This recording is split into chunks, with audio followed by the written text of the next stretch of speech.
Hello and welcome to another episode of OPE.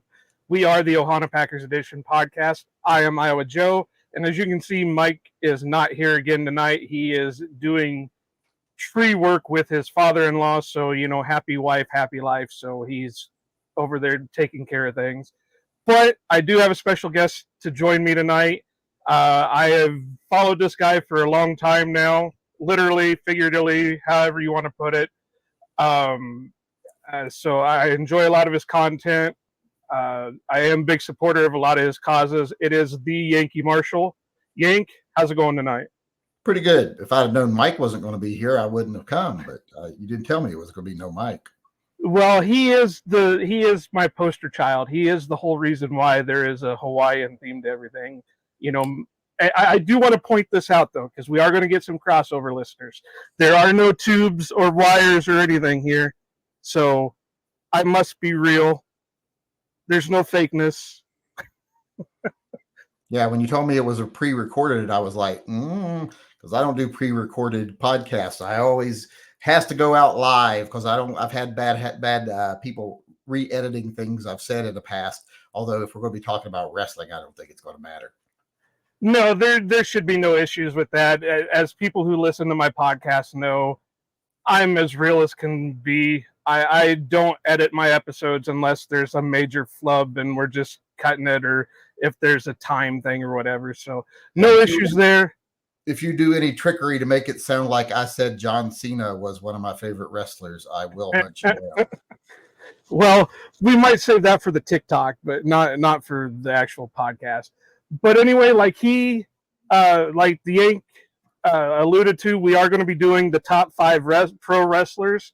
I'm not so much a watcher of it at the moment because of work schedules and stuff like that, but I was big into it from a wee little lad until my college years, and then, like I said, just work habits and that I haven't been able to get into it. But I know that's one thing Yank likes to talk about. That's one thing I can do a lot of talking about. It's kind of a good thing maybe Mike's not here because he was kind of balking at the idea of having to do wrestlers because he hasn't watched it in a long time. But I know there's a good part of our listenership that does pay attention to it all. So I figured, why not get somebody on here and do our top 5 wrestlers? Well, to be honest, I don't watch it all that much anymore either because I find most of it repulsive. But I still do watch a little bit. And I keep up on it more through people like Al Snow, Jim Cornette, and Dirty Dutch. I listen to what they have to say about the new people and the new wrestling, and it just reconfirms why I don't want to be watching it right now. And see, a lot of mine does the same thing. I do watch clips from Dutch's podcast with James or whatever that guy's name is. He's Fern. Yeah. But I also I get to stay home on weekends, so I do catch the PLEs or pay-per-views or whatever the hell they're calling them anymore, because most of the WWE ones are on the Peacock network, and I've already got Peacock. But I think tonight on recording is Forbidden Door for AEW, and obviously I'm not paying attention to that right now. I tried watching AEW. I gave it my best go. I wanted to like it, and it just got worse and worse every time I watched it. It seemed like they more and more threw tradition and storyline and everything else out the door in favor of gymnastics and choreographed moves that I just couldn't watch it anymore.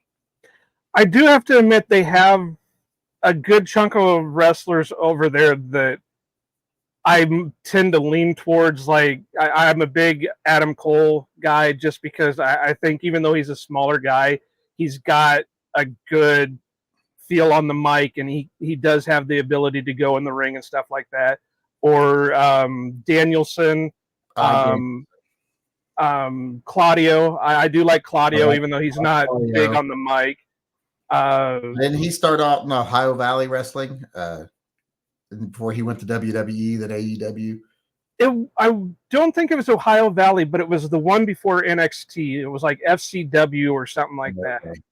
Because I think it was him, Tyler Breeze, Austin Creed, Big E, and those guys were in the whatever, like Roman Reigns and all that were in it before it became NXT.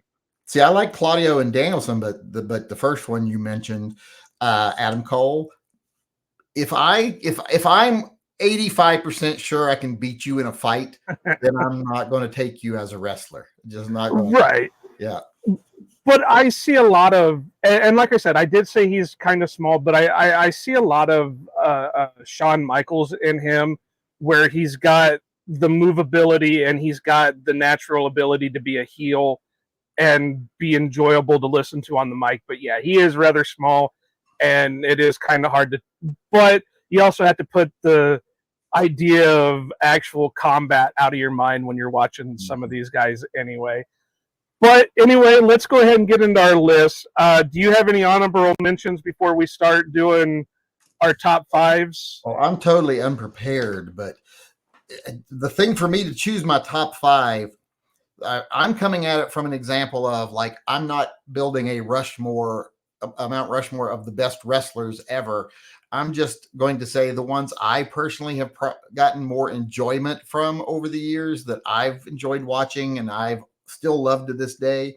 Because there's a lot of people that, if I was going to have to put the most important people on the list, it would be people like Ric Flair would definitely have to be on there.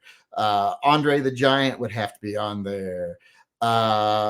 People like Jimmy Valiant and stuff like that would be on there. But Mr. Wrestling #2, all these kinds of guys, Tommy Rich, but they're not my favorites. So I'm just going to go with my 5 favorite wrestlers. Right, and that's all I expect. I'm not, because like you said, it's kind of a hard thing to really pin down like a Rushmore, because you're going to have to pick a lot of the same ones. Like you said, Ric Flair. I mean, you'd probably even have to throw Hogan on there just because of what he did for, and Andre and all that. But no, these are just your top 5 favorite guys, or some reason behind your top 5. But if you don't have any honorable mentions, I do have a couple that they were all those guys that I just mentioned, plus probably Junkyard Dog. All right. Well, the 2 that I had as my honorable mentions is Jake the Snake and Arn Anderson. Yeah, Jake. Yeah, Jake the Snake. Even though I'm petrified of snakes and all that, that was one thing that I didn't like. But he was a master of the mic. He was the master of the DDT. He was the master. I mean, he was basically a Bray Wyatt type before Bray Wyatt was, in wrestling, because he had that, what's the word I want to use for it? Je ne sais quoi. Something like that, but he could be a cult leader type because he had that style of speech to him. Mm-hmm. And then Arn Anderson, I don't care anything in the world, he throws the best spine buster you ever wanted to see. No, him and Ole were both great. So so both of them deserve to be on a Mount Rushmore. And since you did say, I will do one solid honorable mention here, that I really love this wrestler. Have loved him since when I first became aware of him. And it's Stone Cold Steve Austin. He's one of my favorites, even though he just gets inched off of my top 5 list. If this was a top 10 list, he'd be on it. He'd probably be number 6. But because it's just the top 5, he just got inched off because there's so many guys that I'd already been watching for 30 years by the time I started watching Stone Cold. Right. And my list obviously is going to have maybe a little bit more recent stuff than what yours is, but I do know a lot of the old school stuff. Just like Bruno. Bruno didn't quite make my list because I didn't grow up watching him, but I know who Bruno is. New York, and I was Mid-Atlantic, so I was watching NWA and World Championship and stuff. I wasn't watching New York wrestling. Well, and see, I'm in the boat a little bit too, because obviously, like me and you joke about Iowa. Does it even exist? Is it is it a? I'm not joking.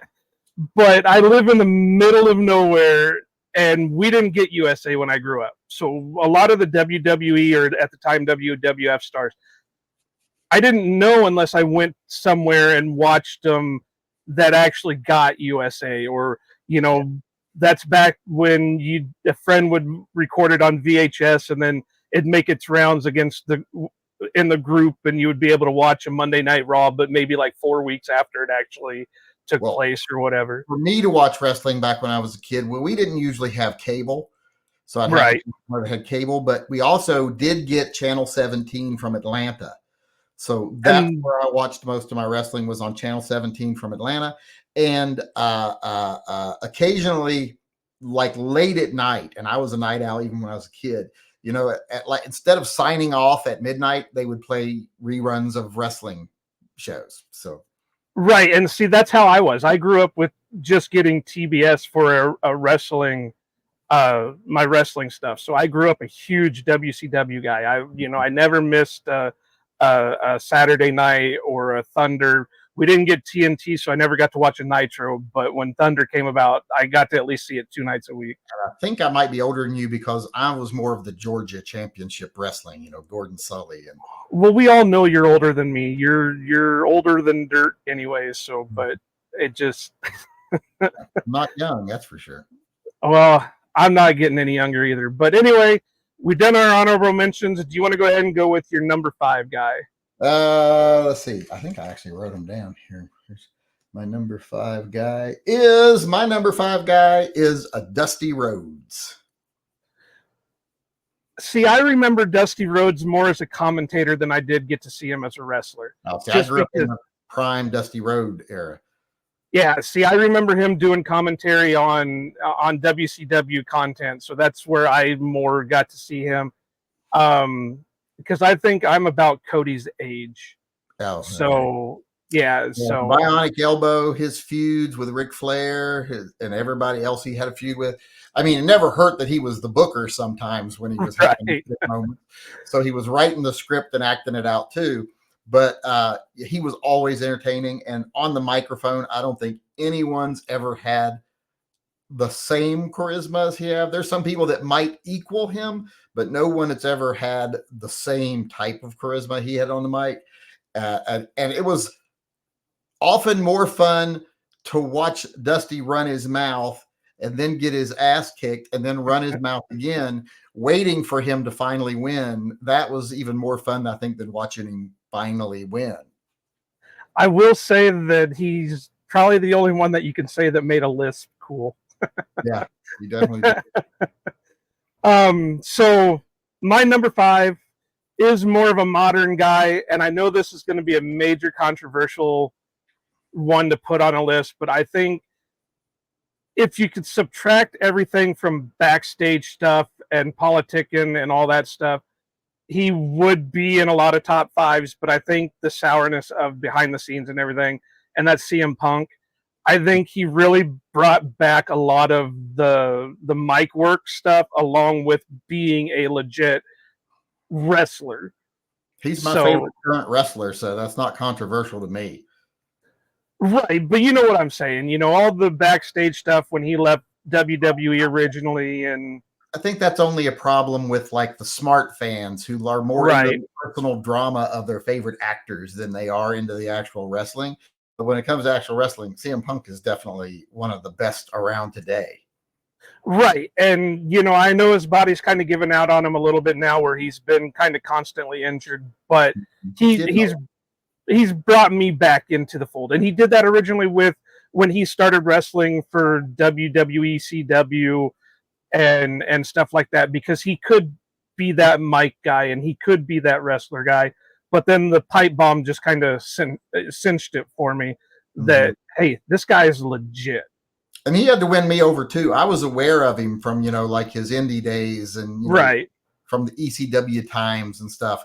But he had to win me over once he came to the WWE. I wasn't certain about him, but then after I saw him saw him talk, then I was like, yeah, he's one of the better ones today.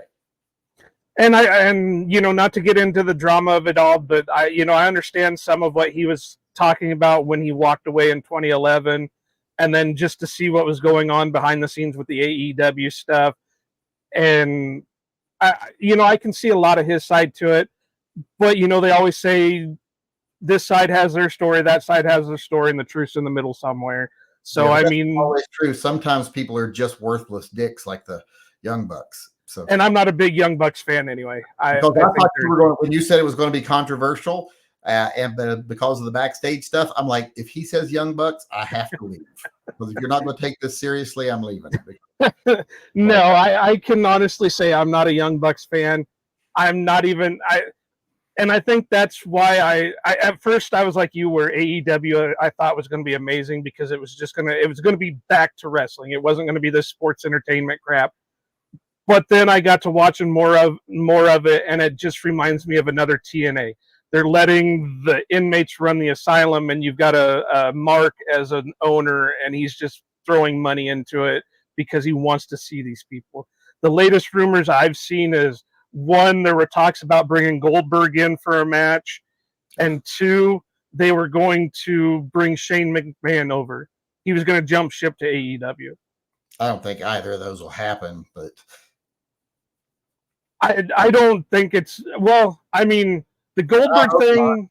'cause I don't Well, want to see Goldberg. So I just think that it was.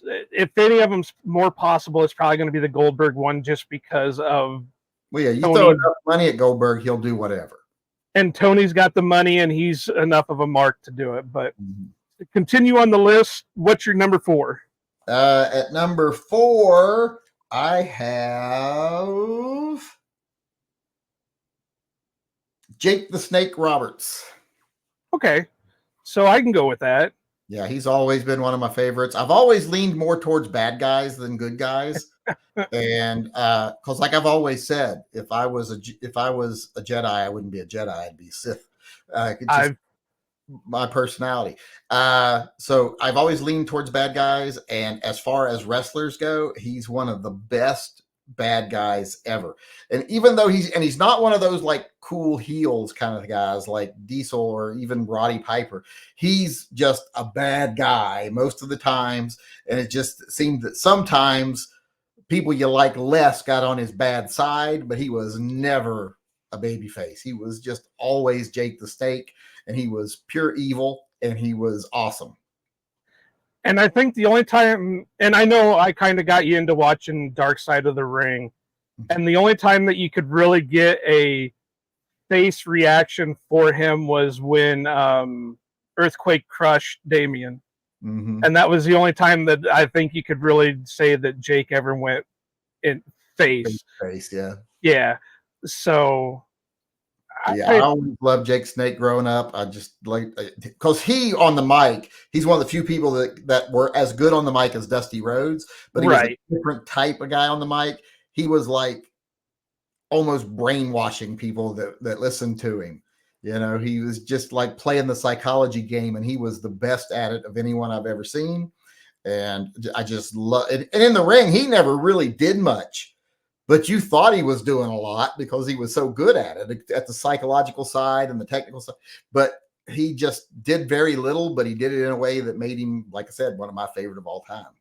And he wasn't one of those bodybuilder types either. He was just a regular body, but he knew the inside and outside of the ring. Regular 6'5", 300, 270 pound regular guy, but right. But he didn't have 6-pack abs and the rippling muscles and anything. He was. I met him once a long time ago, and I was surprised how large he was when I saw him because he looked small next to some of the other wrestlers, but he was a fairly large man.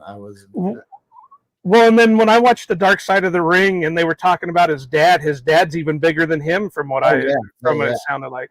So, but I missed Jake by a night. He was supposed to be in a nearby town this was when he was doing his comedy routine. Mm-hmm. And I had Friday night off, but he was going to be there Saturday night and I had to work Saturday night. Oh. So I missed it by a night. But anyway, my number 4, and this one is not controversial by any means, but I don't think he would make a lot of people's list. And I'm going to call him Ming because that's how I knew him but basically Haku. Yeah, Haku. I know him more as Ming just because, like I said, WCW days, that's what he was. It was Ming and Barbarian, Faces of Fear. And, for being a big guy, he could move. Mm-hmm. And then, all the move as big guys. The Wild Samoans and Rikishi and all of them. A lot of them are really big dudes, but they could still move. But this is also a guy, when you actually got to hear about outside the ring stuff, was a legit, badass. Yeah. Well, I never thought for even a minute that I had a single digit chance of winning in a fight against him if I didn't have a shot. So yeah, he's believable as a badass. And a lot of the Samoan guys are believable as badasses. And one thing I've always heard from everybody that's ever wrestled them, and I had an ex-roommate that's wrestled them. He used to work as a jobber for WCW and NWA, and he's wrestled them. And he's like, they're the gentlest wrestlers ever. They're not stiff at all. When they forearm you, it feels like they're hitting you with a pillow. He's like, everything they do, because they're so strong that they can just move you around and put you where they want you without hurting you. So, well, and I think his backstory was at like 13 or 14, they sent him to Japan to be a sumo wrestler. Mm-hmm. And so he started out as a sumo. And, you think about it, some of the other guys that were that way started out in sumo. I mean, I was just talking about Earthquake, John Tinta. He was a sumo guy. Yoko was a sumo type guy. Well, he always looked like a sumo guy, even right. Pro wrestling. But Ming, I mean, and I've seen interviews with him and I've seen him do stuff, and he's such a quiet and laid back guy. It's hard to believe he would be the type that would, like stories, beat up 10 cops or rip a guy's eye out of his socket or bite his nose off and stuff like that. He never had anything to prove, so he didn't have to be loud. Right. Badass dogs don't have to bark. Right. But he was, I mean, even though as a kid he was more like a scary type, it was always fun when you got to see him in the ring because he was showy. When, he was that, he was the savage type, he like the Kamala type character where, he would come out talking gibberish and waving his hair about and all that stuff. So it was a good show. He was, I like all the Samoan wrestlers pretty much, except for maybe The Rock. Yeah, I mean, I was obviously, when I was right smack dab in the middle of wrestling, it was Rock and Stone Cold and all those guys. So, I was always like, oh great, The Rock's starting the show. I got 20 minutes to go do something before anything ever happens, other than him soliloquying himself for his own benefit. Yeah. So all right, number 3. Number 3 on my list is The Undertaker. Okay. Huge Undertaker. Okay. Even when he was Mean Mark Callis, and I've met him too, and he's gigantic. He's looking freak of nature when you stand next to him. I saw him come through a doorway, and the doorway just disappeared as he was coming through it. And he's just a huge guy, and he is so good in the ring, and he played his character to the utmost. And like I said, I first saw him when he was Mean Mark Callis. And then when he became The Undertaker, I was like, oh, I've seen this guy before. And I'm like, I don't know how this is going to work out because, this redheaded guy playing this, supernatural. But that went on to be the most phenomenal run of any wrestler ever, I think, at least in my book. So definitely a huge fan. And what I'm really loving now is now that he is done with wrestling, because he never did interviews. He never did shoots.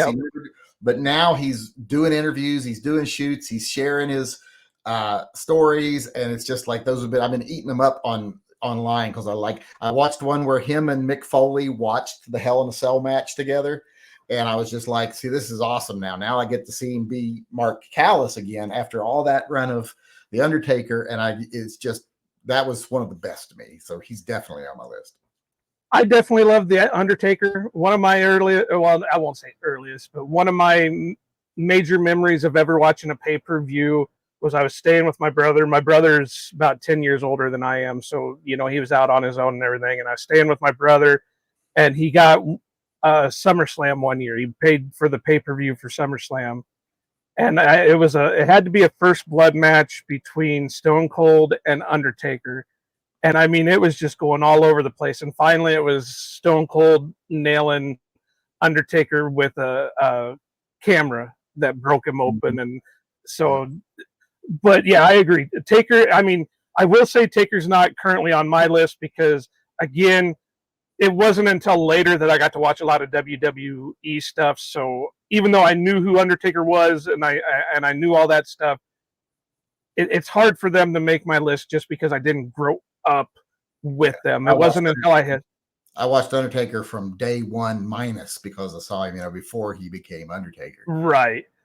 But my number 3 is one that I will admit I didn't get to watch too much of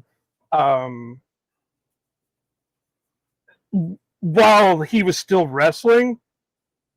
But the town that I work in is another town that supposedly he got arrested for being too drunk and got into it with some cops, but that's Andre the Giant.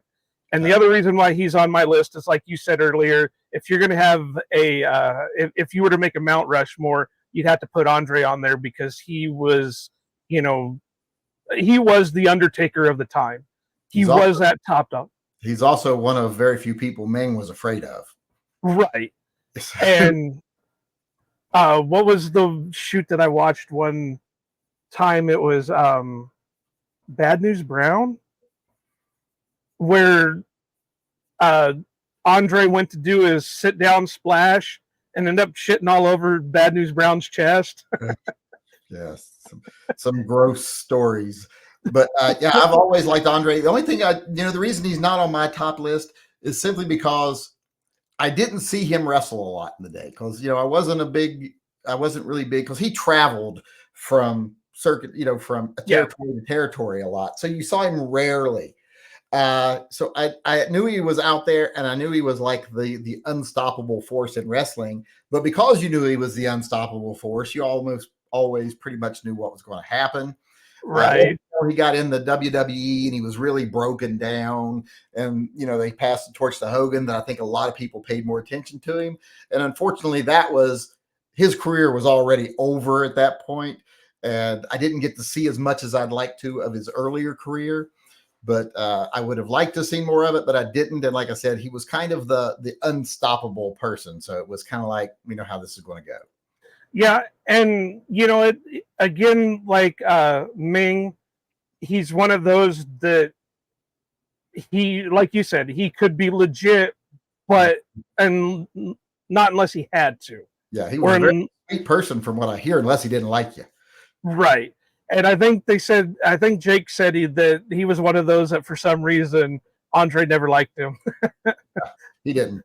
And my great aunt flew on a plane once with Andre, and he was in first class, and he took the whole row he was in first class. They took the dividers out between the seats and put a cushion down on top of it so he could sit in first class, and took the seats out in front so he could sit there, even in first class. So, and there's a picture that I seen recently that I never really, I don't think I've ever seen before, but he was riding an old 3-wheeler. And it's like, man, that's a lot of weight for that 3-wheeler. That must have been supersized. Probably on his farm, because I've seen him riding around on that 3-wheeler on his farm before. But yeah, so he was a big dude, and he's Andre. And if there was a Mount Rushmore, he'd definitely be on it. But I just had other wrestlers I've gotten more joy out of in my life. Yeah, I mean, I had to put Andre just because of what he brought to wrestling. Kind of like the CM Punk thing, where he's the one that was the star. He's what brought people in, and he made a lot of people too, like you said, Hogan and stuff like that with the passing of the torch. Mm-hmm. And on top of that, there's a lot of stories that you hear about Andre that are just amazing. Like him hating Big John Studd because I'm the only giant. Yeah, because he stepped over the top rope. He got his ass kicked multiple times because of that over the next few years. And he ran out of the ring, got in his car, and left immediately. Yep. because he was worried what would happen in the locker room. Yep. Because Andre Or told him, don't step over the top rope. I'm the only one that steps over the top rope. He stepped over the top rope, so he took what he had coming to him. yeah. So, and then I remember, I think it was Marty Jannetty, and of course, you got to take anything Marty Jannetty says with a grain of salt. Murderer. Yeah. Nelly. But when him and Michaels were the Rockers, and they were tagging with Andre, he said that they would have to let Andre put his hands on their head just to guide him to and from the ring and in and out of the ring. And, it sucks that he had to continue doing appearances like that because you could tell it was taking the toll on him. But it was great that he was still giving back to younger wrestlers. I think he still wanted to do it. I think he would rather do that for as long as he could and die earlier than he would have stopped doing it and live a little longer. I think he really preferred it that way. So, right. And I will say, and I know this is going to sound bad because they build the Paul White as the son of Andre, but they have a lot of similarities in their path, not just because they were both giant men and everything, but when they were younger, they were able to throw drop kicks and they were able to, come off the top rope and everything. And then they got to the point where it was too much for them to handle and they had to go to more of a ground and pound style of wrestling. But I like him a lot. Big Show. Yeah. But he's not on my favorites, but I do like him. And I think people gave him too much shit for a long time about being the fake Andre. But I'm like, dude, he's awesome in his own right. If there'd never been an Andre, well, then people would have thought this guy was like the most amazing wrestler at his size doing what he was doing. But because he's a little bit by the Andre legacy, I think he got an unfair shake sometimes. Right. And I remember, that was in prime of me watching WCW was when he was coming about. And, just to see this big guy throwing a drop kick or, insecurities and off the top rope and all this other stuff that he could do is just amazing. And I'm glad he was able to get away from WCW in a sense, because I think WCW was doing more harm to him than any good because they were just lumping him in with like the NWO and stuff like that and not letting him be that dominant force. Whereas as soon as he went into WWE, even though he was an enforcer there, he was still able to do a lot of his own shtick. So came into his own right. Yeah. So Yank, number 2. Number 2, well, of course, I'm going to go with the all-time god of wrestling, Mick Foley. Yeah, I can see that. I have always liked Mick Foley. My favorite incarnation of Mick Foley is Cactus Jack. Of course, I liked Mankind. Him and Undertaker, those are legendary bouts. And I know a lot of people, when he did Hell in the Cell, that sealed him with a lot of fans. I was like, oh, he's amazing. But I've liked him as Cactus Jack, as Mick Foley. I even like when they brought the Dude Love thing in at the end. That was cute too. He's always had that ability to be an awesome wrestler, an awesome performer, an awesome personality, but still come across as someone who's intelligent and a thoughtful person and multi-talented. So I've always enjoyed his performances. He always gave 110%, and I appreciated it because I enjoyed every show and I thought he was the perfect foil to the Undertaker. Plus, when he started mixing it up with Triple H and stuff later in his career, and when he went back to Cactus Jack, that was amazing. And him and his Terry Funk stuff, it was just awesome. Although I'm not a big fan of like barbed wire matches and stuff. Right. I can appreciate what they did. I wish it didn't come off as, and it could only be done by people like Terry Funk and Mick Foley. I think a perfect testimony to how good Mick Foley and Terry Funk are, which Terry Funk would have also been on my list if it had just been a little longer, is how bad the wrestlers today are at it. Yeah. When they do gimmick matches, it just comes across as a pathetic gimmick. Funk and Cactus Jack, they could make it look like a life or death event that was real and that was believable. and these new guys just make it look like a clown show. So I think that's a testament to how good those guys actually were. Well, and when Terry Funk and Mick were doing their things, it was over in Japan where they actually wanted to see that stuff. Yeah. Whereas when they were coming over here, they had a harder time doing it because they had network sponsors that they didn't want to offend, and they had all this other stuff that they had to water it down. But I agree, Mick. Mick didn't make my list because there's a couple others that had a big impact on me. But Mick is a great one. I mean, he's one of the few that I still watch his matches now that I've seen 100 times, and I still say, "Oh my fucking God." That's awesome. And even though I've seen it 10, 15 times, I still have that reaction when I watch it.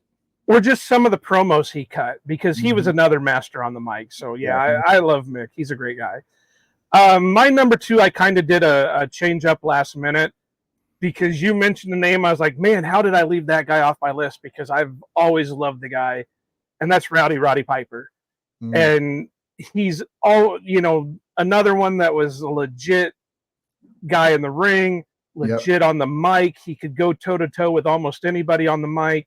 He could hit you. As I heard someone say one time, that Roddy Piper, if you really pissed him off in the ring, he could hit you 3 times. You'd be on your ass before you even saw his hands move.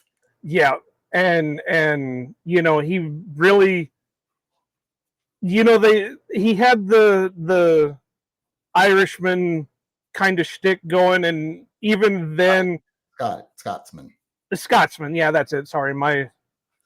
I went elsewhere with it, but he was still him. He wasn't playing a character. He was just him. And he just, I got to see a lot of him in WCW because of even after he had his hip replacement and still going through and being legit with it. The only thing that I wish they would have changed, and I understand at the time that he was coming through, it was a legit finisher, was I wish they would have gave him something other than the sleeper. Yeah. Because by the time it got down to where he was doing this stuff in the mid-90s and the early 2000s, the sleeper was an everyday move. I always thought he could have done the Superman punch if that had been a thing back in the day that you wouldn't have got disqualified for. Like that as a finisher, but that would have been awesome for him if it had been okay back then. Yeah, or do the big show, WMD, where it was just the one knockout punch. Yeah. But Rowdy, I got to go Rowdy. I miss that man to this day because he was another one that I go back and I'll watch his promos, and it just get the chill down my spine because you can tell he's putting everything into these promos. And even his acting, when he would act, he was awesome. Yeah. Like on Always Sunny in Philadelphia, some of his last works he did, he's amazing on those. It's just like he's incredible. And I remember my fondest memory of Roddy Piper, I was standing in the mall looking in the window of a pet store because I'm like, I don't like pet stores, and I didn't like the puppies that were there.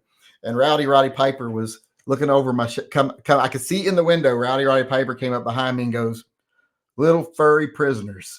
And I was like, oh, it's Roddy Piper, because he lived over in the Beaverton, Hillsborough area. Yeah. And I worked in that area, so I would see him every now and then at the mall. Yeah, I mean, that was... So I'm one day just walking down the street in front of I think it was Bob Lamphier's Dodge dealership. Just walking down the street, I'm like, I wonder how many people driving by realize that that's Roddy Piper just walking down the street. He's probably going back to his car parked on a side street because there's restaurants there and stuff. But I was like, how many people I wonder realize that that's Roddy Piper walking down the street? Now, you would know more than I do, but he's the one that went back and revitalized Washington wrestling, didn't he? Yes, he came up here and he started it back up, and I got to meet him a few times when he was doing that because my roommate John was a professional wrestler, also the one I told you worked as a job guy, and he wrestled in that organization as a couple of different wrestlers. He wrestled as a masked tag team, and then he would job as a unmasked guy too. He's 6'3", 320, 330 pounds.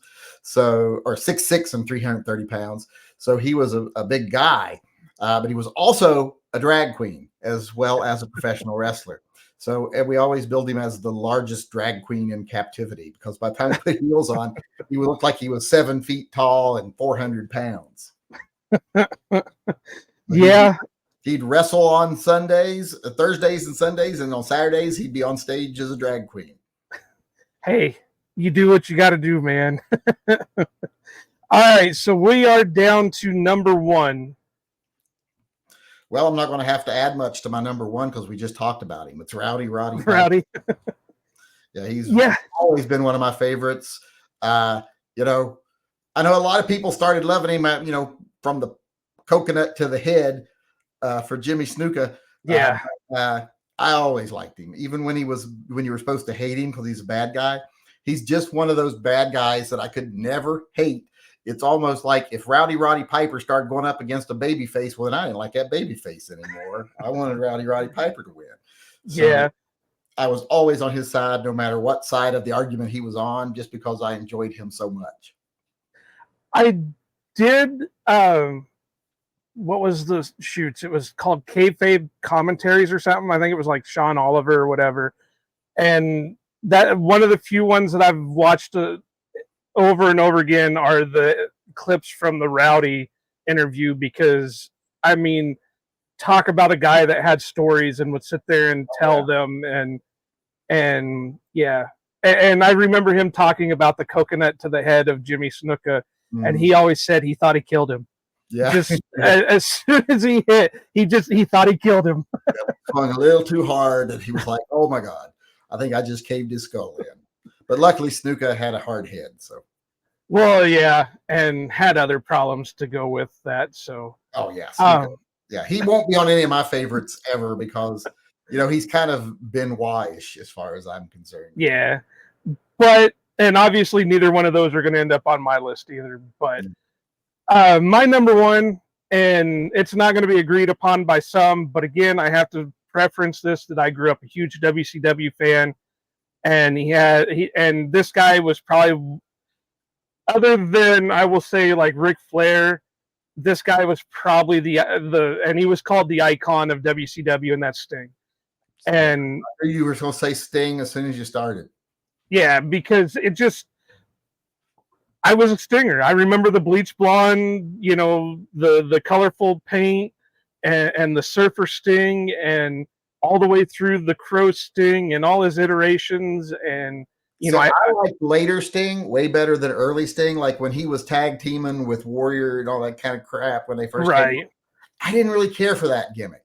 I didn't like the painted face and the bleach blonde hair, muscle body builder guys. I just wasn't that big into those.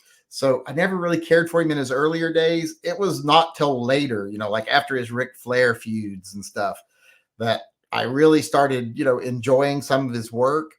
But towards the end, I think he suffered from people he did way more standing around in the rafters than he did actually wrestling towards the end. And it got a little old after a while. Well, and I think he even admits it. He was also battling his drug addiction at the time. So he was not only going through this storyline character, but he was also having his demons. And that's when he found Jesus and all that stuff. And, but I will admit my earliest memories of wrestling are Sting. I remember my brother would go next door and help our next door neighbor who was a race car driver, and he would help work on his car and all that. And I remember watching one of the Ric Flair Sting matches over at the neighbor's house where it went to a draw. And it was one of the few times that you could remember at the time where you would actually have the announcer come over the intercom that 5 minutes left in this match. There are 5 minutes until this match is over. And it would get down to the last second. And I can't remember who won, but I just remembered those moments of, and I think Sting would also admit that the feuds with Ric Flair early on is what built him as Sting. Yeah. Because he was a nobody pretty much when he was running with Warrior and all that stuff. And then it was back then I kind of saw him as a Lex Luger with face paint. Yeah. And then it would be no wonder that he would later become friends with Lex Luger. Yeah, no. Not many people did, so that's odd that someone became friends with Lex Luger. Because most people did not like Lex Luger. They thought he was standoffish and snobbish. I just think he wasn't that personable. He wasn't that outgoing. And a lot of people in the wrestling business are very outgoing.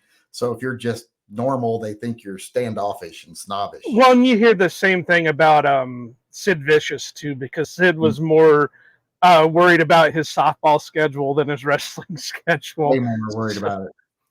So, well, that's our top fives. Yank, I really appreciate you taking time out. I know we throw our jabs back and forth each other on your nightly chats, but you know, hey, I figured I'd throw out a hand to say, hey, hop on and get you to talk something other than guns for a while. Now, wrestling is one of the things I do love as much as guns.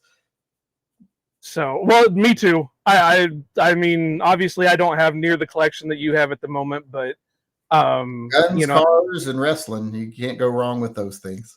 And when I was telling Mike about this episode, I go, we have 3 topics we can choose from: guns, cars, wrestling. And I said, I know nothing about cars. I don't want to make Yank continue to talk about guns because he does it 7 nights a week. So let's just do wrestling and get it out of the way. Yep, that's fine with me. But Yank, you want to go ahead and tell people where they can find you at? On YouTube, just the Yankee Marshal on YouTube. That's pretty much it. You want to pitch your merch stuff and some of the stuff that you work on? YouTube, you'll see my merch. So, all right. Well, you want to know like the things we work on? We do the TYM Triple P, which is the Yankee Marshal Pistol Project. That's where we provide the means for lower income families to obtain what they need to protect themselves and their loved ones. That's the way we say it on the internet without getting people mad at it. And we run pets and vets programs where we help out as many pet charities and vet charities, and even help out individuals that have GoFundMe's for pet surgeries, care of pets, things like that. We try to help as many people as possible.